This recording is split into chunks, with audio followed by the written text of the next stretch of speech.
오늘 마태가 전한 예수와의 복음 세 번째 시간입니다. 여러분, 오늘의 제목이 후추파의 여인들입니다. 저에게 하나님께서 이 마태복음 1장 1절을 읽어 내려가는데 저에게 후추파라는 단어를 주셨어요. 후추파 무슨 뜻인지 아시죠? 우리 후추파의 뜻이 뻔뻔함, 당돌함, 거만, 무례함, 대담함, 도전적인 생각. 그래서 이스라엘이 창업 국가가 될 수 있었던 그 이유를 그들은 이 후추파의 정신에서 찾습니다. 그들의 그 도전적인 생각과 그들의 이런 대담함이 오늘날 그 이스라엘을 만들었다고 그들의 모든 분야에 있는 사람들이 다 말하거든요. 근데 참 그 히브리어 단어는 굉장히 역설적이에요. 아주 뻔뻔하고 거만한 거, 이것도 후추파예요. 자, 우리는 그 랍비 예수 책을 스터디하면서 그 버스비를 끝까지 내지 않고 그 버스 자리에 앉아서 버스 기사를 화나게 했던 그 아주머니의 행동도 후추파였고, 그렇다고 그 많은 사람들을 싣고 그 뙤약볕 아래에서 버스를 멈춰놓고 가지 않는 그 운전기사 또한 후추파라고 그랬어요. 네, 그래서 후추파는 그들의 삶 속에 녹아있는 단어입니다. 근데 제가 이 네 여인에게서 근데 곰곰이 생각해 보니까 정말 제가 꼭 넣어야 될 한 여인을 빼먹었더라고요. 바로 그녀가 누구냐면 미르암이에요. 네, 그래서 아마 후추파의 여인들 4명이 아니라 제가 5명을 해야 되고, 네, 여러분 거기에 또 우리가 있습니다. 또 우리가 있습니다. 네, 우리는 후추파의 정신으로 똘똘 뭉친 네, 그래서 오늘 제가 그 아침에 늘 이렇게 강의할 때 좀 감동의 색깔이 있는데 오늘 제가 빨간색을 입었잖아요. 내 열정을 불살라. 제가 하나님 앞에 늘 후추파의 정신으로 살기 때문에 네, 오늘은 제가 빨간색 옷을 입은 이유는 딱 하나입니다. 이번 특별히 이 지금 우리가 시즌 대 해트의 그 에너지 안에서 사는데 저는 해트의 에너지 중에서 하임을 잡았거든요. 물론 제가 히브리어 네임이 드보라 하임이기 때문에. 근데 차쌤이 미국 가시기 전에 제 이름 바꿔주셨어요. 뭐로 바꿔주셨냐면 드보라 하일로 바꿔주셨어요. 그래서 이제 하임이라고 하지 말고 하일이라고 하라고. 근데 아직까지 제가 하일이 되기에는 많이 부족하기 때문에 지금 하나님께 제가 그 이름을 취해도 되는지 묻고 있는 그런 시즌입니다.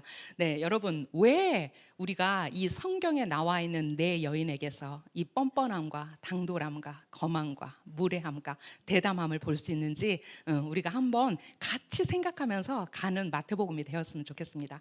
네, 오늘 네 여인의 후추파 들어가기 전에 항상 아브라함 아비누, 우리의 아버지 되신 아브라함이 바로 그 후추파를 여실히 드러내신 분이죠. 창세기 18장 20절에서 33절을 보면 토라포션에서 나왔던 바로 그 단어입니다. 바로 울라이입니다. 네, 울라이는 아마도 혹시라도 만약 뭐뭐가 아니면 가정하다 이런 뜻을 가진 단어인데요. 이 울라이가 창세기 18장에서 6번에 걸쳐서 나옵니다.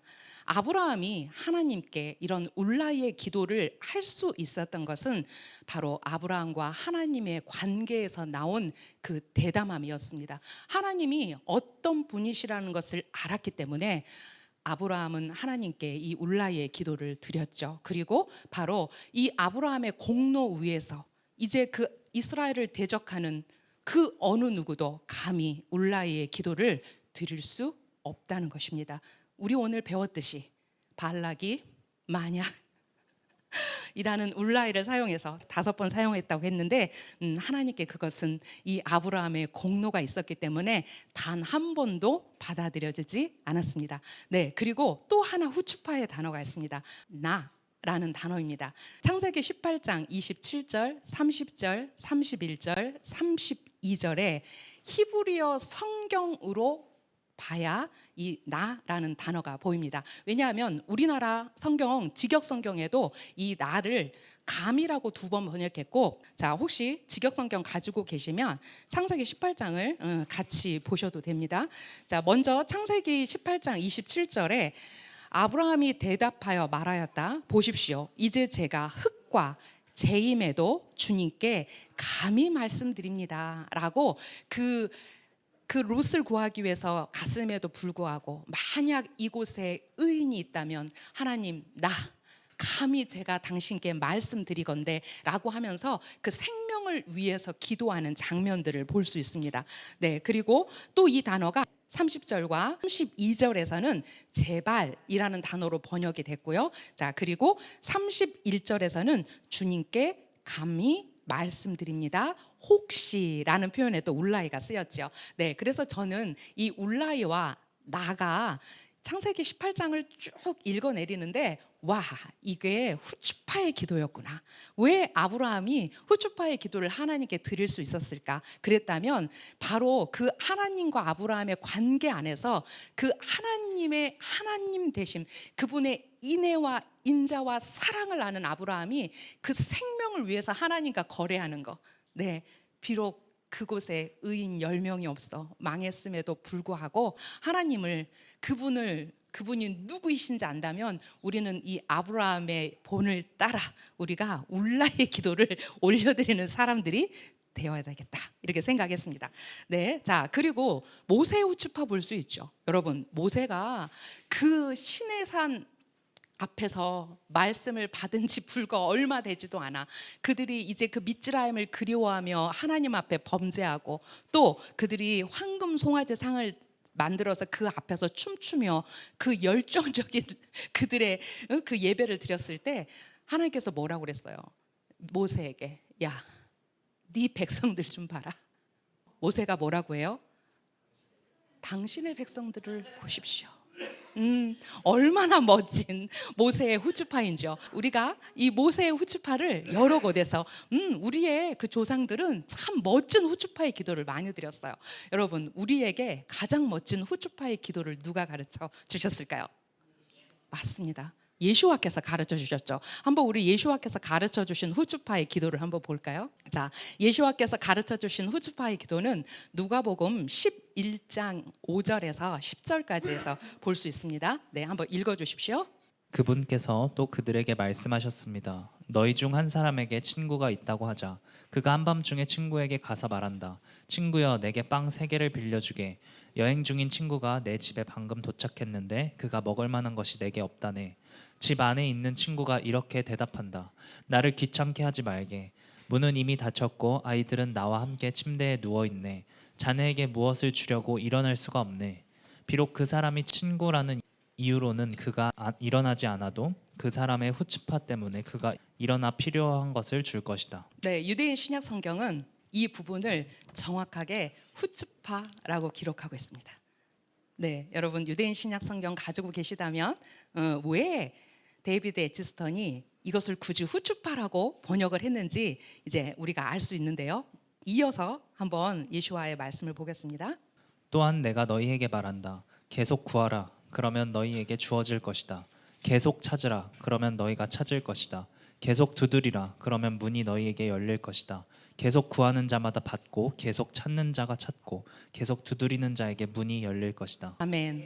네, 바로 가장 멋진 이 바로 앞에 뭐가 나오냐면 바로 아비누 샤바샤마임, 우리에게 주기도문, 어떻게 제자들이 기도해야 될지를 물었을 때 주기도문을 가르쳐 주시면서 바로 이어서 이 후추파의 기도를 우리에게 가르쳐 주십니다. 물론 우리가 어떤 하나님과의 관계 안에서 그 하나님이 선하시고 신실하시고 그 하나님의 마음을 알면 알수록 우리는 거룩한 후추파의 기도를 드릴 수 있습니다. 어린아이처럼 떼쓰는 후추파가 아니라 정말 뻔뻔하지만 그럼에도 불구하고 하나님의 선을 향해 우리가 그 기도로 하나님께 올려드리고 협력할 때 그것이 하나님 눈에 보시기에 선한 후추파가 되겠죠. 네, 그리고 그 후추파의 기도를 또 자기의 목숨을 드리면서 한 사람이 있죠. 누구죠? 바로 샤울이죠. 네, 우리가 샤울의 후추파를 로마서 9장 1절에서 3절까지 볼 수 있습니다. 내가 마시아 안에서 진실을 말하고 거짓말하지 않습니다. 내 양심이 성령에 의하여 내게 증언합니다. 내게 큰 슬픔이 있고 내 마음에 끊임없는 고통이 있습니다. 참으로 내가 기도하기는 육신에 따라 내 동족인 내 형제들을 위해서는 나 자신이 그 마시아로부터 끊어져서 받쳐지는 헤렘이 되더라도 좋습니다. 우리가 헤렘의 뜻을 우리는 알고 있거든요. 나를 불살라 내 동족 이스라엘을 구원할 수 있다면 자기 자신을 헤렘으로 드려도 좋겠다라고 고백하는 이 샤울의 후추파 기도 위에 지금 로마서가 있습니다. 여러분, 이런 후추파의 정신들 때문에 그 하나님께서 그 말씀을 기억하시고 그 말씀대로 행하시는 그분의 그 원동력이 이런 후추파의 기도를 우리가 기억한다면 어떻게 하나님이 일하실 것인가에 대해서 우리가 실망하지 않아도 됩니다. 우리에게 필요한 거는 경건한 인내입니다. 물론 우리와 하나님이 협력해서 어떤 일을 앞당길 수도 있지만 우리에게 필요한 것은 그 믿음의 인내입니다. 하나님께서 반드시 그 일을 하실 거라는 것을 우리가 믿고 선포한다면 반드시 그 일은 이루어집니다. 네, 온 이스라엘은 구원받을 것입니다. 오늘 제가 이 후추파의 여인들을 하겠다고 말씀을 드렸잖아요. 사실은 타마르 하나밖에 못했어요. 네 여인을 모두 다 하고 싶었는데 이 1시간의 강의 안에 네 여인을 다 풀 수가 없었고, 제가 타마르 안으로 들어가면 들어갈수록 나는 이 여인을 여러분에게 너무나 자랑스럽게 알려드리고 싶은 거예요. 그래서 제가 오늘 6-1 타마르, 네, 6번째가 후추파의 여인들인데 6-1, 6-2, 6-3 이렇게 되지 않을까? 그래서 오늘 6-1 타마르입니다. 여러분, 타마르는 마태복음 1장 3절에서 소개되고요, 또 창세기 38장이 전부 타마르의 이야기입니다. 그리고 룻기 4장 12절에 소개되고요, 역대상 왕들의 이야기에 당당하게 그 이름을 올리는 여인 타마르입니다. 역대상 2장 4절에서 이 타마르에 대한 얘기가 나오고요, 유다에게는 5 아들이 있었다, 이렇게 이제 성경은 말하고 있습니다. 우리가 타마르의 뜻은 너무나 잘 알죠. 뭐 대추, 야자, 또 뭐 종려나무. 근데 참 어떻게 우리나라 말로 표현할 수 있는 그런 딱 마땅한 단어가 없는 것 같아요. 그래서 일반적으로 우리가 다말이라고 하는데, 여러분, 제가 항상 여러분에게 원하는 것은 우리가 원래 성경이 말하고 있는 인명과 지명만 회복해도, 왜냐하면 하나님이 그 사람의 이름을 그렇게 부르셨을 때는 그 사람의 DNA와 정체성 안에 있는 그 이름이 그 사람의 그 이름 안에 들어있지 않습니까? 네, 그래서 특별히 타마르는 이스라엘을 상징하는 나무예요. 아시죠? 우리 성경에서 타마르를 이스라엘에 많이 비유하거든요. 또 타마르가 가지고 있는 어떤 그 나무의 기질이 계속 하늘을 향해서 곱게 자라다가 그 끝에서 열매를 맺는데 그 열매가 어찌나 달고 맛있는지, 그래서 젖과 꿀이 흐르는 바로 그 땅 할 때 꿀이 바로 이 타마르지 않습니까? 네, 그래서 타마르는 성경에서 굉장히 긍정적인 그런 의미를 갖는 단어입니다. 그런데 가나안 여자의 이름이 타마르입니다. 그죠? 가나안 여자 이름이 타마르입니다. 네, 여러분 들어보셨어요? 타마르가 얼마나 슬픈 여인이었는지. 저는 창세기 38장을 이렇게 읽고 있는데 타마르가 너무 슬픈 여자인 거예요. 그래서 제가 제목을 달았어요. 타마르의 슬픈 운명. 왜 그녀는 슬펐을까요? 네, 타마르가 왜 슬픈 여인인지 한번 여러분도 생각해 보세요. 네, 읽어주세요. 예후다가 맏아들 에르를 위하여 아내를 취하였는데 그녀의 이름은 타마르였다. 예후다의 맏아들 에르가 아도나이의 눈에 악하였다. 그래서 아도나이께서 그를 죽이셨다. 네, 타르굼 차명 요나탄은 타르굼 예루샬람이라고 들어보셨죠? 네, 우리가 그 남은 자 리뷰가 이해하기 1강에서 바블리와 예루샬람이 두 권의 타르굼이 있다라는 내용이 나오는데 그 예루샬람이를 타르굼 차명 요나탄이라고 부릅니다. 유다는 맏아들 에르에게 위대한 셈의 딸을 아내로 주었다. 그의 이름은 타마르이다. 유다의 맏아들 에르는 주님 앞에 악하였다. 그가 모든 땅의 방식대로 아내와 관계하지 않았기 때문이다. 주님의 진노가 그에게 거세져 주님께서 그를 죽이셨다. 네, 시아버지를 통해서 그 에르라는 남편을 이제 받았는데 그의 아내가 되었는데, 성경 안에서 우리가 읽을 수 있는 건 그들이 행복하게 잘 살았대, 이 얘기가 아니라 맏아들 에르가 아도나이의 눈에 악해서 아도나이께서 그를 죽이셨다. 그 고대 근동의 여자에게 자식 없이 남편이 앞서 죽는다라는 것은 굉장히 그 여자의 저주이면서 그 여자의 어떤 숙명과 같은 어떤 실태랄까 엉켜버리는 그런 일이지 않습니까? 자, 탈굼이 그런데 그것을 이렇게 해석해 줍니다.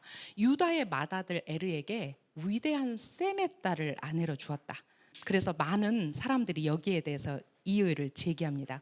타마르는 가나안의 여인이었지 셈의 딸이 아니었다. 유대인들에게 그런 아킬레스건이 있는 것 같아요. 뭔가 자신들의 족보에 그 가나안 이방의 여자들이 들어오는 것을 용납하고 싶지 않은 거예요. 네, 그래서 이렇게 셈의 딸이라고 타마르를 소개하고 있지만 또 다른 랍비들은 아니야. 타마르는 가나안 여자가 맞아. 이렇게 미드라시 하는 내용들을 우리가 볼 수 있어요. 자, 유다의 맏아들 에르는 주님 앞에 악하였다.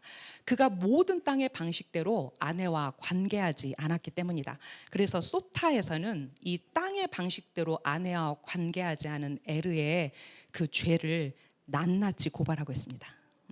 네, 그 많은 내용을 제가 이 시간에 다 하기는 어렵고 제가 그 뒷부분에 짧게 제가 그것을 실었습니다. 에르의 이름이 왠지 그래요. 유다는 과연 유다 족속에서 그 메시아가 온다라는 것을 알았을까? 그 조상의 선례를 보면 가나안의 여인과 결혼하지 말라는 그 아버지들의 말이 있었기 때문에 이츠학은 리브카하고 결혼하는 그 아주 기막힌 이야기가 우리 성경에 실려 있잖아요. 또 야곱은 또 누구랑 결혼해요? 그 밧다나랑까지 가가지고 이제 레아와 라헬인 그들을 취하잖아요. 근데 지금 상황을 보건대 유다는 아비에게 그거를 배우지 못했을까?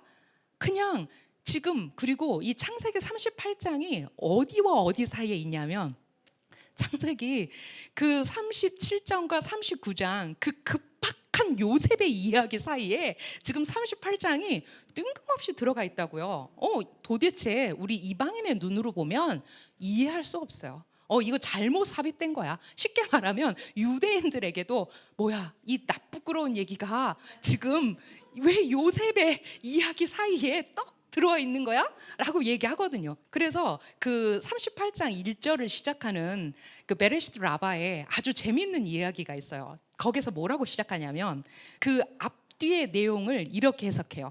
야곱의 아들들은 요셉을 팔아먹는 일로 바빴다. 그리고 요셉은 슬퍼하느라 바빴다. 루벤은 슬퍼하느라 바빴다.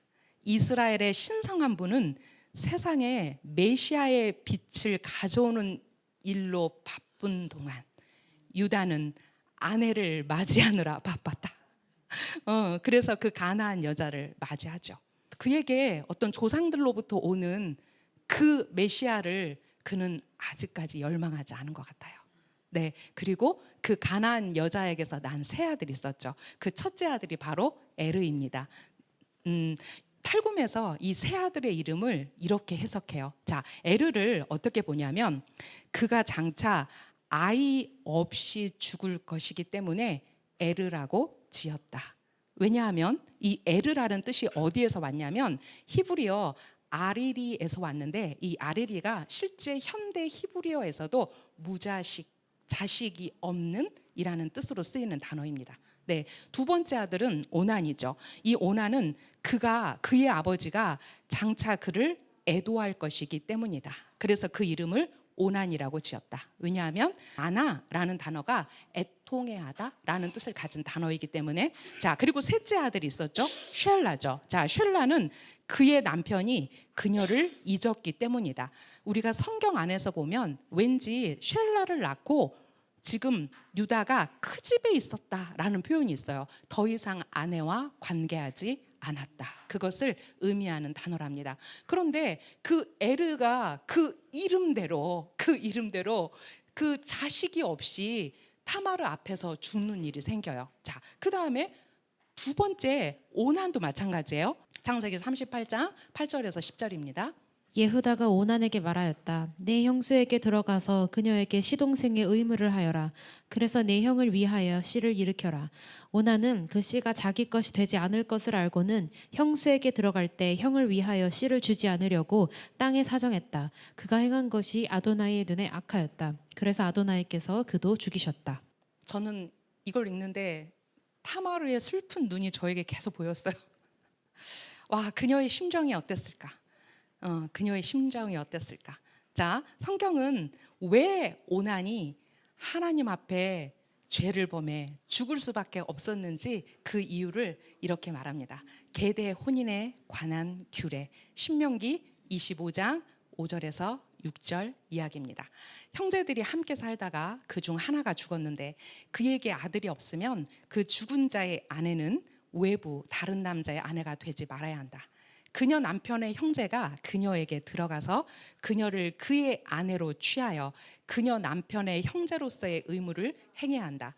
그녀가 낳은 맏아들은 죽은 자기 형제의 이름을 세워서 그의 이름이 이스라엘에서 지워지지 않도록 해야 한다. 그런데 지금 오난의 죄를 보니까 형을 위하여 씨를 일으켜라, 시동생의 의무를 다 하여라 라는 그 유다의 말에 대해서 그의 씨가 되지 않을 것을 알았기 때문에 형을 위해 씨를 주지 않았고 밖에 사정을 했고, 그리고 또 하나는 그 아버지의 재산이 자기가 형수에게 아이를 낳아주면 그 아이에게 더 많이 갈 것을 오난은 마음속으로 싫어했다라고 랍비들이 그렇게 얘기합니다. 자, 그런데 여기에 되게 재미있는 어떤 이야기가 있어요. 여기 보시면 에르를 그래서 아도나이께서 그를 죽이셨다라고 표현을 하거든요. 오난을 죽이셨을 때 뭐라고 얘기하냐면 그래서 아도나이께서 그도 죽이셨다라고 얘기를 해요. 그래, 우리 지금 차쌤이 뒤에서 그랬어요. 같은 죄구나. 같은 죄로 죽이신 거예요. 하나님이 이 두 사람을 같은 죄로 죽이신 거예요. 탈금 온켈로스가 좀 더 구체적으로 이렇게 말해요. 오난은 그 후손이 자기의 이름으로 불리지 않을 것을 알고 형수와 한 자리에 들 때 형에게 후손을 세워주지 않으려고 바닥에 자신의 길을 흘렸다. 그가 한 짓은 주님 앞에 악하게 그도 죽게 되었다.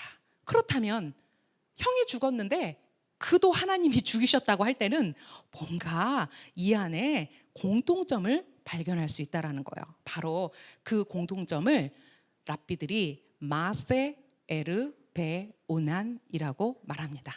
차명 요나탄은 에르의 악행을 소개한다. 그가 모든 땅의 방식대로 아내와 관계하지 않았기 때문이다. 차명 요나탄 초반포는 그가 아내에게 씨를 주지 않았기 때문이라고 하였다. 바블리 예바못 34b에 따르면 에르와 오난은 이례적인 방식으로 타마르와 관계를 했다. 그래서 타마르는 임신하지 못하였다. 네, 그래서 이것을 에르와 오난의 행위라고 하고, 여러분 우리 영어 단어에 오나니즘이라는 단어가 있어요. 오나니즘. 그 오나니즘이라는 단어가 여기에서 왔어요. 그렇다면 그 두 형제가 범한 하나님께 그렇게 죽임을 당하는 그런 죄를 범할 만큼의 하나님께 그들의 죄가 악했다라는 거예요. 하나님은 생육하고 번성할 것을 미츠보트로 주셨어요. 또 하나님은 그 모든 사람들이 요셉을 팔아 슬퍼하고, 요셉은 요셉대로 슬퍼하고, 루벤은 루벤대로 슬퍼하고, 유다는 아내를 찾느라 바쁠 때 하나님은 그 메시아의 빛을 일으키시기 위해서 그 잠시도 그의 눈을 그들에게 떼지 않았다는 거예요. 두 사람이 동일한 죄로 하나님 앞에 죽게 됩니다. 참 그 타마르가 그 모든 수치를 다 감당하며 그 시간을 지금 보내고 있어요. 시집 왔는데 그 고대 근동의 그 사회 속에서 아이를 숨풍숨풍 낳아야 그게 복인데, 네, 남편들이 씨를 주지 않는 거예요. 그래서 그녀의 마음이 어땠을까? 그 타마르의 마음이 어땠을까? 게다가 예후다가 며느리 타마르에게 말하였다. 내 아들 쉘라가 클 때까지 내 아버지 집에서 과부로 살아라. 유다가 생각했어요. 우리 며느리 때문에 내 아들들이 죽었구나. 그래서 그 쉘라가 죽을까 봐 타마르를 그의 아버지 집으로 보내면서 이렇게 생각하죠.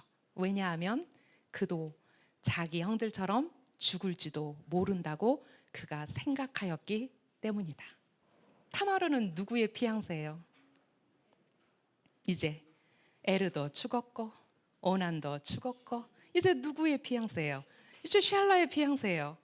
유다가 타마르가 임신했다라는 소식을 듣고 화를 버럭 내면서 불살라라라고 말해요. 자, 불살라라라고 근거가 될 수 있는 게 뭔지 아세요? 그가 자기 막내 아들의 약혼녀거든요. 그 근거로 그렇게 얘기한 거거든요. 자, 이렇게 타마르의 그 삶 속에서 그 시집을 왔지만 그 어느 누구에게도 씨를 얻지 못하는 이 상황 속에서 그녀는 이제 자기 집으로 쫓겨나는 신세가 되는 거예요. 자, 그리고 시간이 많이 흘러요. 그 시간이 얼마나 흘렀는지는 몰라요. 근데 성경에서 세월이 많이 지났다라고 표현해요. 날이 많이 갔다라고 표현해요. 그런데 한 소문을 듣죠. 어떤 소문을 들어요? 창세기 38장 12절에서 14절. 날들이 많이 지나고 예후다의 아내 슈아의 딸이 죽었죠. 자, 곡하는 날이 지난 후에 예후다가 아둘람 사람 자기 친구 히라와 함께 팀나로 양떼의 털을 깎는 자들에게 올라갔다라는 표현이 있어요. 여러분, 저는 이 구절 안에서 굉장히 하나님의 선하심을 봤어요. 우리가 유대인과 이방인이 특별히 하나 되는 절기가 있어요. 그때가 언제죠? 샤부옷이에요. 그죠? 우리 룻의 그 아름다운 샤부옷의 결혼식이 있죠. 바로 유다와 타마르가 만난 때가 바로 샤부옷 기간이에요. 그거 어떻게 알 수 있을까요? 이 문구 안에 있어요. 양떼의 털을 깎는 시기였다라는 거예요. 네, 왜 양떼의 털을 이때 깎냐면 고대 근동의 날씨를 이해하시면 돼요. 6월, 7월, 8월이 되면 날씨가 어마어마하게 덥거든요. 그래서 그 시기 전에 이제 4월 말에서 5월 한 중순 5월 말까지가 이 양의 털을 깎는 시기예요. 근데 바로 그 시기에 이제 그가 팀나로 올라간다라는 소문이 지금 타마르의 귀에 전해진 거예요. 보라, 내 시아버지가 양떼의 털을 깎으려고 팀나로 올라간다. 그녀는 과부의 옷을 벗고 베일로 얼굴을 가리고 몸을 휩싸고 팀나로 가는 길 옆에 있는 에나임 입구에 앉아 있었다. 왜냐하면 샬라가 다 큰 것을 보았는데도 자신이 그의 아내로 주어지지 않았기 때문이다. 성경은 여기에 내가 메시아를 낳아야 되는데 메시아의 씨를 주지 않았어. 이렇게 말하지 않아요. 뭐라고 얘기하냐면 샬라가 다 큰 것을 보았는데 자신이 그의 아내로 지금 주어지지 않은 걸 알고 지금 어디에 앉았냐면 에나임 입구에 앉았다라는 거예요. 지금 여기에 에나임은 실제적인 어떤 지명을 나타나기보다는 어떤 하나님의 레메스예요. 아주 놀라운 그런 하나님의 어떤 힌트를 지금 우리에게 주고 있다라는 거예요. 자, 에나임의 뜻이 무슨 뜻이냐면 두 눈들이라는 뜻이에요. 그러면 어디에 앉은 걸까요? 타마르가 두 눈들 입구에 앉았다라는 거예요. 그럼 어디에 앉은 거예요? 라피 알렉산드리가 말했다. 이는 그녀가 가서 우리 조상 아브라함의 집 입구에 앉았다는 말이다. 그녀는 유다가 그곳을 지나갈 것이라고 확신했기 때문이다. 모든 눈들이 그를 보기를 갈망한 장소이다. 네, 소타 10에서 이렇게 얘기합니다. 그는 과부 옷을 벗고 너울로 덮어 가린 뒤 팀나로 올라가는 길 곧 모든 눈들이 보는 길목에 앉았다. 셀라가 자랐는데도 자신을 그의 아내로 주지 않은 것을 알았기 때문이다 라고 표현해요. 자, 그녀는 슬픈 운명이었어요. 그런데 그녀에게 하나님의 빛이 임하고 있을 때 그녀 안에 대담함이 생기기 시작했어요. 실제로 근동의 그 역사적 자료들을 보면 과부의 옷을 여러분이 인터넷에서 검색할 수 있어요. 검정색 옷을 입어요. 그래서 그 검정색 한 벌 긴 원피스, 그러니까 우리 이스라엘 가면 왜 중동 여인들이 입는 그 검정색 긴 원피스 같은 거를 그들이 그 과부의 옷으로 취해서 입고 이제 그 너의 시아버지가 팀나로 양털을 깎으러 올라간다라는 소문을 들었을 때 이제 타마르가 그 과부의 옷을 벗고 그녀의 얼굴과 머리를 그의 베일로 가리죠. 이 유다와 타마르의 이 이야기는요, 세계 명화를 찾아보면 유다와 다말이라고 한번 쳐보세요. 그러면 얼마나 재미있는 그림들을 볼 수 있는지, 그 그림에서 그들의 눈들을 이렇게 쳐다보잖아요. 타마르가 유다를 유혹하는 그 눈으로 그리고 있고요. 유다는 그 세욕적인 본능으로 그 여인을 쳐다보는 눈으로 그 눈망울을 그리고 있어요. 한두 작품이 아니에요. 우리가 알고 있는 렘브란트라는 아주 유명한 화가 있죠. 렘브란트도 유다와 타마를 그림으로 그렸어요. 그래서 유다는 그런 음흉한 눈빛으로 타마르를 쳐다보고 있고, 타마르는 굉장히 그의 상체를 다 드러낸 채, 그의 가슴을 드러낸 채 그의 시아비를 유혹하는 장면으로 그 그림들을 유화로 그리고 있어요. 제가 그 그림들을 보면서 그렇지, 충분히 이런 관점으로 생각할 수 있었겠구나 라고 제가 생각이 들더라고요. 여러분, 타마르의 이 후추파가 서서히 그녀 안에서 지금 발동하기 시작하는 거예요. 그녀가 지금 베일을 가리고 뭔가 창녀처럼 옷을 입고 어디에 숨어서 유다가 오나 이렇게 기다리는 게 아니라 모든 사람들이 다 볼 수 있는 크로스웨이, 그 교차로 한복판에 딱 서가지고 지금 유다가 거기를 지나갈 거라는 확신이 들었어요.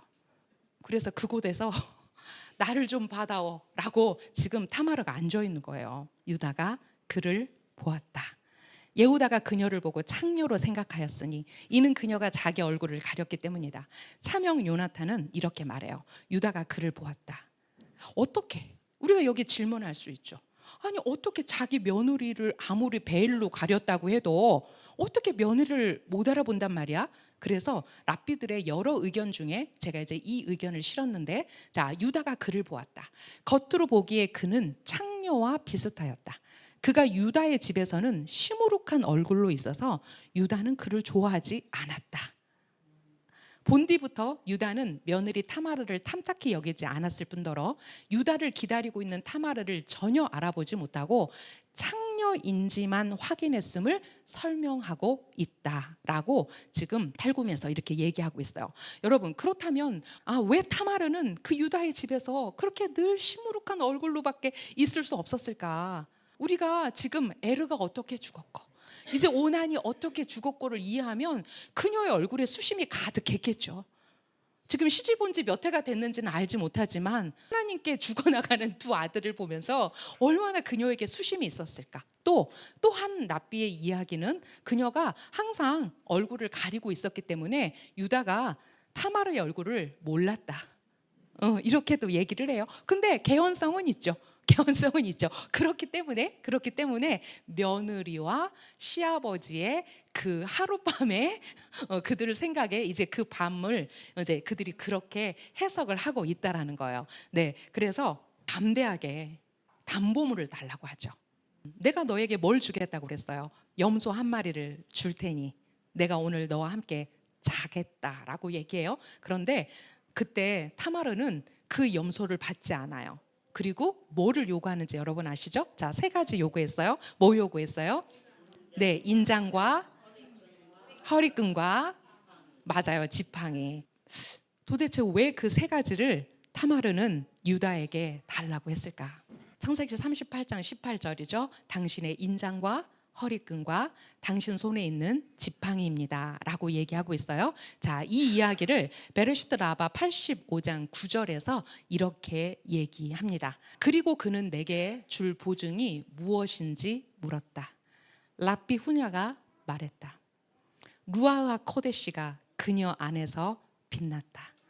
네, 우리가 이번에 남은 자리 부가 이야기할 때 루아 코데시에 대한 이야기들을 랍비님이 1강과 2강에서 얘기했죠. 네, 요셉의 마차 소리를 듣고 야곱에게서 그 루아 코데시 예언의 영이 다시 임했다라는 얘기가 있는데, 역시 랍비 후나가 그 얘기를 하고 있어요.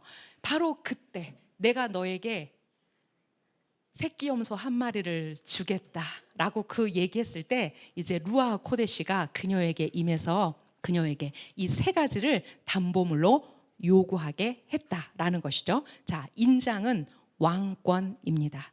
그것을 아가서 8장 6절과 에레미야 22장 24절을 예로 들고 있죠. 자, 아가서 8장 6절은 인장처럼 당신 마음에 나를 두고라는 표현이 있어요. 또 유다 임금 여호아킴의 아들 콘냐, 내가 내 오른손에 낀 인장 반지라 할지라도 나는 너를 빼어버리겠다라는 표현에서 이 인장과 인장 반지가 바로 왕권을 의미한다라는 것을 우리가 볼 수 있어요. 그리고 두 번째는 끈입니다. 여러분, 고대 근동의 남자들이 속옷과 겉옷을 입었어요. 우리 마태복음에 보면 속옷을 달라 하면 겉옷까지 내어주고 라는 말이 있죠. 그 고대 근동의 의복을 공부해 보지 않으면 이거 무슨 말인지 이해할 수 없어요. 그들은 그 세마포로 짠 이렇게 목이 동그란 남자들이 옷을 입어요. 우리가 물론 이제 예수와의 1세기 당시의 시대에서도 실제로 예수와께서 그 옷을 입었다라는 것을 우리가 알 수 있잖아요. 자, 그 옷을 한 벌만 딱 입었어요. 그러면 그것은 속옷입니다. 지금 속옷을 입은 겁니다. 자, 그렇게 밖에 나가면 안 돼요. 근데 거의 대부분 예수님께서 속옷만 입고 돌아다니는 그림이 너무 많아요. 그죠? 자, 그거 속옷만 입은 거예요. 자, 겉옷을 입어야 돼요. 자, 뭘 입어야 될까요? 탈릿. 그죠? 탈릿을 걸치면 그게 겉옷이에요. 그런데 급하게 탈릿이 없어요. 그러면 그 사람이 겉옷을 입을 수 있는 방법은 허리끈을 허리에 묶는 거예요. 네, 허리끈이 겉옷이에요. 그래서 만약에 탈릿이 없다면 허리끈만 허리에 매도 그것이 남성들의 겉옷을 상징합니다. 유다에게 허리끈을 달라고 그랬어요.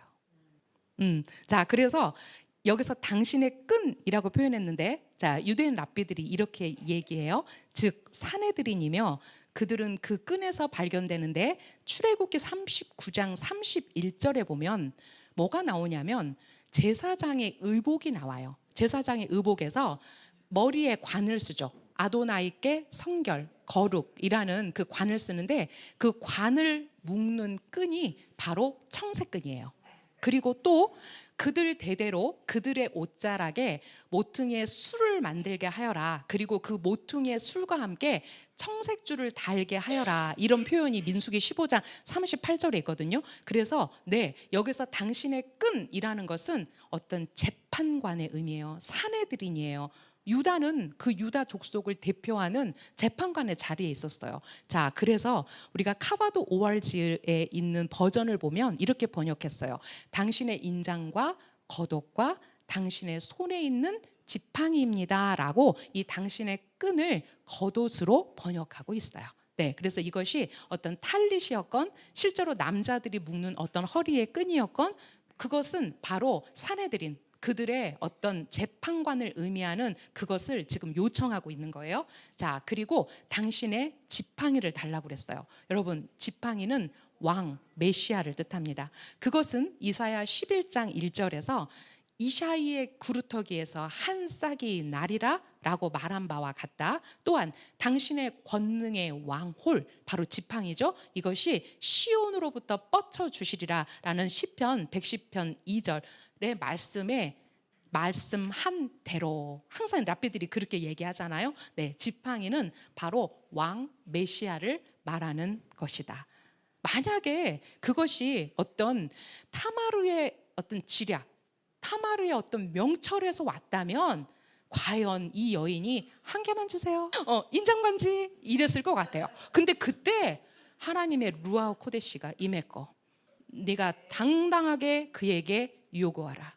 그의 인장과 그의 끈과 그의 지팡이를 요구하라 라고 말씀하셨죠. 그리고 타마르는 당당히 이 세 개를 받았고 그날 그 하룻밤에 임신하죠. 미크레. 저는 창세기 38장에는 그 미크레라는 단어가 나오지 않아요. 우연이라는 단어가 나오지 않아요. 모든 것이 필연이에요. 이것은 우리가 과연 임신이 그렇게 쉽게 되는가? 그렇게 임신이 쉬운 것인가? 타마르는 날짜를 계산했을 거예요. 본인이 임신할 수 있는 날을 정확하게 계산했을 것이고 그리고 그때 마침 매달 계산했을 것 같아. 언제 내가 그 유다의 자식을 가질 수 있나?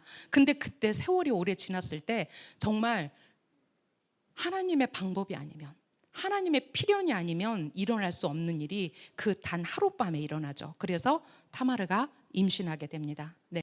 자, 그는 그것들을 그녀에게 주었다. 그리고 그녀는 그에 의해 잉태되었다. 영웅들이 그렇듯이 의인들이 그렇듯이 그녀는 그에 의해 잉태되었다. 거룩하신 분이 유다에게 말씀하셨다. 내가 염소 새끼로 내 아비에게 거짓말한 것 같이 타마르도 염소 새끼로 내게 거짓말을 하였도다. 참 그 하나님의 역설, 하나님의 일들이 그 우리가 성경의 자간 안에서 다 발견할 수 없지만 왜 이 이야기가 요셉의 이야기 사이에 있을까?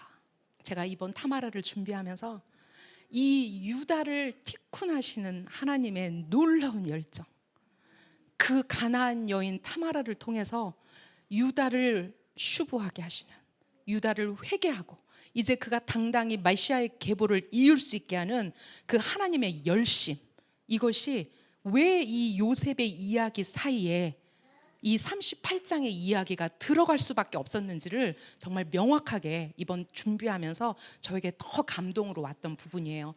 자, 청컨대 분별해 주십시오. 헤케르나. 여러분, 제가 앞에서 나 얘기했죠. 아브라함이 감히 제가 아도나이께 청컨대, 감히. 이 나라는 말을 지금 누가 쓰고 있냐면 타마르가 쓰고 있어요. 헤케르나, 청컨대 분별해 주십시오. 이제 무슨 일이 일어나요? 3개월이 지나서 타마르가 임신했다는 소식이 유다에게 전해졌죠. 그런데 그 전에 되게 해프닝이 있어요. 저는 정말 유다가 너무 찌질해 보였어요. 유다가 왜 너무 찌질해 보였냐면 어떤 얘기 하는지 아세요?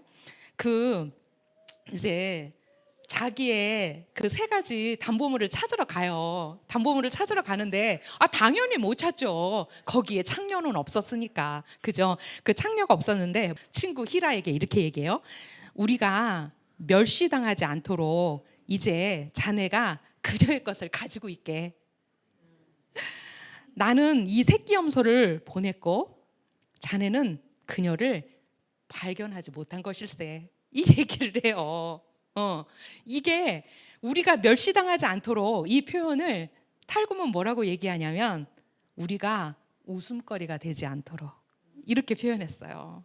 그런데 이제 그녀가 그 임신을 하고 3개월이 지나고 그 3개의 담보물을 가지고 가죠. 그리고 청컨대 분별해 주십시오. 헤케르나라고 말합니다. 그녀가 끌려 나올 때 시아버지에게 담보물들을 보내었다. 이것들의 주인에게서 내가 임신했습니다. 그녀가 말하였다. 이 인장과 허리끈과 지팡이가 누구의 것인지 좀 알아보십시오. 네, 우리가 히브리어 성경으로 보면 좀 알아보십시오. 이게 바로 헤케르나입니다. 이것을 우리가 좀 더 구체적으로 이제 볼 건데, 저는 이 담보물을 지닌 사람의 아이를 임신하였습니다.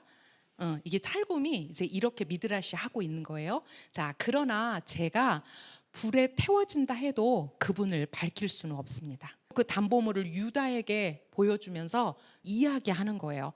세상의 주인께서 그분이 마음속으로 그것들을 알아차리게 하실 테고, 그러면 그분이 이 큰 심판에서 저를 구하실 것입니다 라고 얘기했다라고 표현해요. 타마르는 유다를 공개적으로 모욕하기보다 그가 자백하지 않으면 자신이 불태워질 준비가 되어 있었다.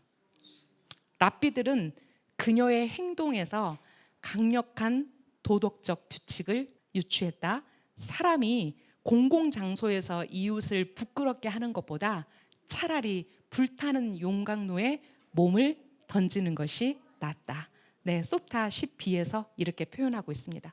지금 타마르가 어떤 심정으로 하나님 앞에 그녀가 서 있는지, 자기는 그 마지막 아들에게 자기의 어떤 이제 그 유다 집안의 씨를 가질 여인으로 그 수절을 하면서 시간을 보냈지만 그 아들이 장성했음에도 그 아들이 주어지지 않는다는 것을 알고 이제 그녀는 모든 사람들이 지켜보는 그 에나임 입구에 앉아서 그 시아버지에게 그녀를 알릴 수밖에 없는 그런 상황이 되었단 말이에요. 그럼에도 불구하고 이제 타마르가 그 모든 일들이 밝혀졌을 때 그녀가 불에 타 죽는다 하더라도 그 시아버지를 공개적으로 망신해서는 안 되겠다라고 결심했다라는 거예요. 그리고 이것이 랍비들의 무엇이 됐냐면 바로 랍비들의 도덕적 규칙이 되어서 여기에서 토라의 법들이 나오고 있어요.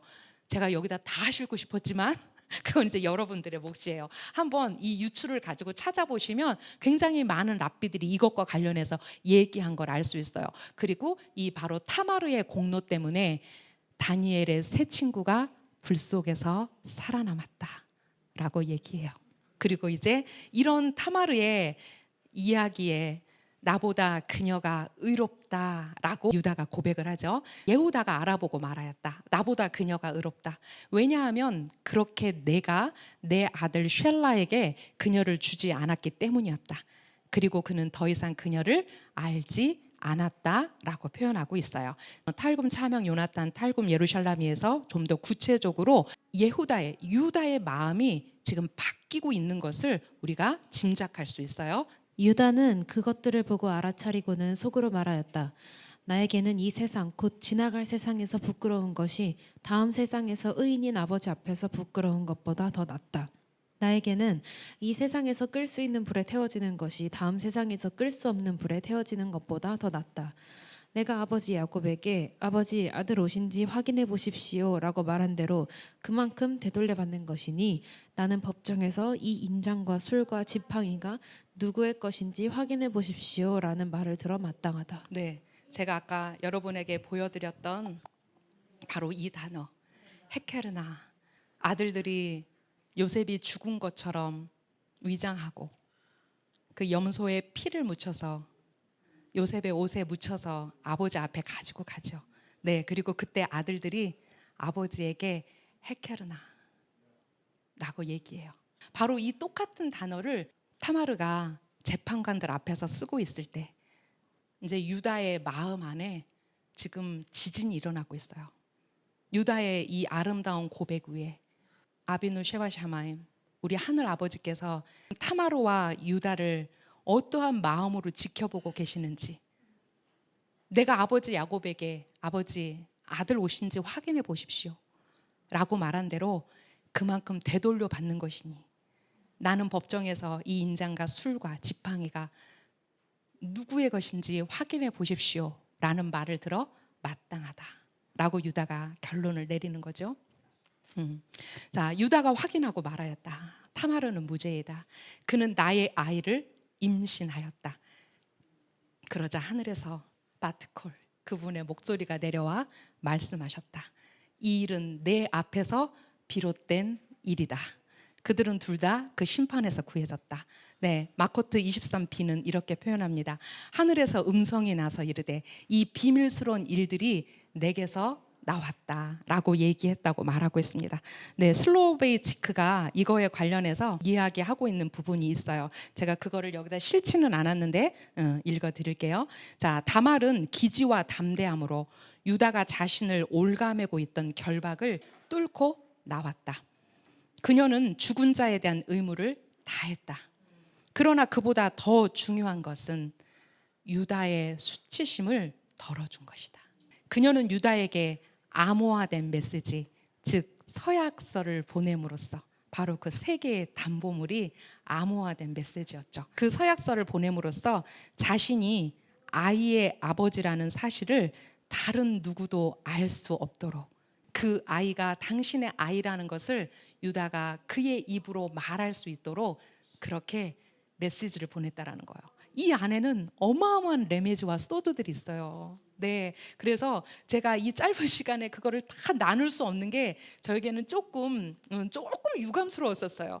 저는 사실 지금 후추파의 여인 타마를 하고 있는 거지 38장 강해를 하고 있는 게 아니기 때문에 그래서 아주 조금씩 여러분에게 말씀드릴 수밖에 없지만, 정말 이 슬로베이치크가 말한 것처럼 그녀는 그 다말의 기지와 담대함, 많은 랍비들이 이 타마르에게서 후추파를 본다는 걸 알았어요. 저는 마태복음 1장을 읽다가 뭐야, 이거 다 후추파의 여인들 아니야? 저는 이렇게 제가 생각을 했는데 실제로 랍비들의 이야기들을 보니까 이 여인들을 모두 후추파의 관점에서 보고 있다라는 거예요. 네, 그래서 페레츠의 톨더트, 우리는 이 톨도트의 비밀을 알지요. 창세기 2장 4절과 룻기 4장 18절에 이 바브가 회복된 톨도트. 이제 그 페레츠의 톨도트를 잇는 이 다말의 어마어마한 이야기. 제가 1강에서 이미 톨도트에 관한 이야기들을 했기 때문에 다시 하지는 않겠지만 여러분, 성경은 바로 이 후추파의 여인인 타마르와 자기의 죄를 티쿤하고 그 하나님 앞에 그녀가 나보다 낫다라고 그 자기의 며느리를 보호해주는 그 두 사람의 모습을 통해서 하나님께서 바트코를 보내셔서 그 일은 나로부터 비롯되었다 라고 말씀하시고 그 페레츠의 계보, 페레츠의 톨도트를 타마르가 잇도록 은혜를 주시는 거죠. 자, 그녀가 아이를 낳을 때 보라, 뱃속에 쌍둥이가 있었다. 그녀가 아이를 낳을 때 그 아이 중 하나가 손을 내주었다. 산파가 취하고 그 아이의 손에 진홍색 실을 매며 말하였다. 이 아이가 먼저 나왔다. 그 아이의 손이 다시 들어가자 보라, 그 아이의 형제가 나오니 그녀가 말하였다. 왜 내가 밀치고 나오느냐? 그래서 그가 그 아이의 이름을 페레츠라고 불렀다. 나중에 진홍색 실이 손에 있던 그 아이의 형제가 나왔다. 그래서 그가 그 아이의 이름을 제라흐라고 불렀다. 네, 제가 특별히 노란색 그가 유다가라고 한 거는 히브리어 직역 성경에는 빠져 있습니다. 네, 카바도 ORG에 제가 번역을 다시 한번 다 비교해서 봤는데 거기에서는 그가 유다가라는 표현이 붙어 있었어요. 근데 뒤에는 있어요. 그래서 그가 그 아이의 이름을 제라흐라고 불렀다. 그러면 그가 누구냐면 바로 유다예요. 그 두 아이의 아버지가 그 아이들의 이름을 그렇게 명명했다라는 거예요. 여러분, 페레츠가 무슨 뜻입니까? 터치고 나오다, 뚫고 나오다. 그래서 왜 내가 밀치고 나오느냐? 지금 이 말에서 그 아이의 이름을 페레츠라고 했어요. 우리 개역개정 성경 보면 도무지 알 수 없어요. 왜? 그 아이의 이름이 뭐라고요? 베레스라고요. 그 정체모를 이름들 안에 하나님이 주신 정체성이 없어요. 그의 이름은 페레츠예요. 네, 자, 길을 뚫는 자 하퍼레츠. 그들 앞에 올라가니 그들이 뚫고 나와 성문을 넘어 그 문을 나갈 것이다. 메시아 이야기죠. 그들의 왕이 그들 앞을 지나가니 아도나이께서 그들의 선두에 서신다. 미가서 2장 13절 말씀입니다. 누가 뚫고 나오는가? 누가 그 문을 부시고 나오는가? 우리 예수와 하마시아. 그분은 모든 토라를, 이제 형식과 레갈리즘에 묶여 있었던 토라를 뚫고 이제 그 토라의 정신으로 온전히 그 토라의 말씀을 말레하신 분, 완성하신 분, 그 포레츠의 톨더트를 잇는 그 예수 하마시아, 바로 그 계보가 이 타마르에 의해서 이어지고 있다는 거예요. 자, 유대교의 문학에서 사람의 속성을 묘사할 때 이름과 타이틀은 매우 중요하다. 랍비들의 그래서 메시아의 이름 중 하나는 벤 하 포레츠. 네, 그 포레츠의 아들이라는 뜻이죠. 자, 그것의 문자 그대로의 의미는 파기할 사람, 부수어버릴 사람이란 뜻이다. 포레츠인 메시아를 제외하고는 톨도트라는 단어를 받을 만한 자격이 있는 사람은 아무도 없다. 이착 샤피라, 코셔피그의 귀환에서 쓴 내용입니다. 우리가 왜 그분이 하포레츠인가? 왜 그분이 이제 이 땅의 메시아로 오셔서 그 모든 것들을 파기하고 이제 그것을 새롭게 정립할 왕이신가? 그 후추파의 여인, 그 후추파의 어미와 그 티쿤의 아비의 그 계보 안에서 바로 그 죄의 사단의 머리를 밟을, 사탄의 머리를 밟은 창세기 3장 15절을 완성할 바로 그 포레츠의 역사가 시작되고 있다는 거예요. 유다의 계보에서 오시는 하마시아, 네, 마지막 챕터입니다. 여러분, 유다는 아내를 찾느라 바빴다. 이 37장과 39장, 창세기 37장과 39장, 38장을 기점으로 유다가 얼마나 바뀌었는지. 그래서 그가 요셉에게 내가 벤야민 대신에 당신의 종이 되겠습니다, 이제 그 메시아의 계보를 이을 수 있는, 이제 비로소 아비의 마음을, 그 아버지의 마음을 비로소 알 아들로, 그 며느리 타마르의 후추파, 이 뻔뻔함과 대담함, 하지만 그 뻔뻔함과 대담함 속에 그 하마시아의 계보를 잇는 그 여인의 용감한 정신 때문에 결국 하나님은 그 12 아들을 내려다보시고, 그래, 너 유다다, 너 유다다. 왜냐하면 야곱이 12 아들들에게 이제 그 아들들을 예언할 때 그 예언이 이 모든 사건 이후에 이루어진다라는 거예요. 왜 유다가 이제 그 하마시아의 계보를 이을 그 족속이 되었는지, 우리는 이제 다음 주에 피나스를 하겠지만, 여러분, 레이지파와 아론이 물론 하나님께서 제사장 지파로 삼으셨지만 레위는 어떤 성격의 소유자였냐? 우리가 그 앞에서 보면 레위는 그 불같은 성질로 자기의 성질을 이기지 못하는 사람이었어요. 디나 사건 어떻게 했는지 아시죠? 다 죽여버렸어. 그런데 그 하나님은 우리 안에 있는 그 어떤 나쁜 경향성만 보시는 게 아니라, 그러니까 그것을 악하다라고만 보시는 게 아니라 그것이 하나님의 손에 거룩한 열정으로 딱 잡혔을 때 그것이 하나님께 선이 될 수 있다는 걸 보여준 사람이 바로 피나스예요. 그는 레위처럼 불같은 성격의 소유자였어요. 하지만 그가 그 불같은 성격의 소유자인 그가 그의 손에 창을 들었을 때 하나님은 뭐라고 말씀하시냐면 그의 열심이 나의 열심이다 라고 말씀하세요. 그래서 이렇게 그 레위 지파가 이제 평화의 샬롬의 제사장에 그 하나님의 위임을 받는 그 위대한 역사에 피나스가 있어요. 자, 그런 것처럼 이제 그 하마시아의 계보를 이을 바로 그 유다의 사건, 그 유다가 왜 하마시아의 계보를 이을, 유다의 계보에서 왜 하마시아가 오실 수밖에 없었는지 그 이야기가 아름다운 창세기 38장의 이야기예요. 우리는 그 바트콜의 목소리, 그것은 나로부터 비롯되었다 라는 그 말을 우리가 하나님께 듣지 못하면 불륜도 이런 불륜은 없어. 그래서 유다의 눈은 음흉했고 타마르의 눈은 욕중에 불탔고, 이런 명화들이 나올 수밖에 없는, 이런 그림들이 나올 수밖에 없는, 우리가 과연 이 창세기 38장을 어떻게 해석할 것인가, 이 진통을 어떻게 우리가 이해할 것인가. 마지막 창세기 38장은 제가 직역 성경으로 실지 않고 탈금 온켈로스를 실었습니다. 여러분 비교해서 읽어보시면 그 계보로 오신 하마시아의 그 놀라운 유다의 계보에서 오신 하마시아를 여러분들이 만나게 될 것입니다. 유다야 너는 고백하고 부끄러워하지 않았으니 내 형제들이 너를 찬양하리라. 너의 손은 내 적들보다 우세하여 원수들이 산산조각이 나리라. 그들은 내 앞에서 고개를 돌리리라. 내 아버지의 아들들이 앞에 나와 너의 안부를 물으리라. 유다 집안에서 처음에는 통치자가 나오고 마지막에는 임금이 일어나리라. 내 아들아, 내가 내 목숨을 죽음의 심판에서 들어 올렸기 때문이다. 그는 쉬면서 숫사자와 암사자처럼 강하게 살리라. 그를 움직일 왕국은 없다. 통치자가 유다 집안에서 서기관이 그의 자손들과 자손들한테서 나와 영원히 끝나지 않으리라. 메시아가 올 때까지 그러하리니 왕국이 그의 것이고 민족들이 그에게 순응하리라. 그가 이스라엘을 그의 성읍으로 이끌고 백성들은 성전을 세우리라.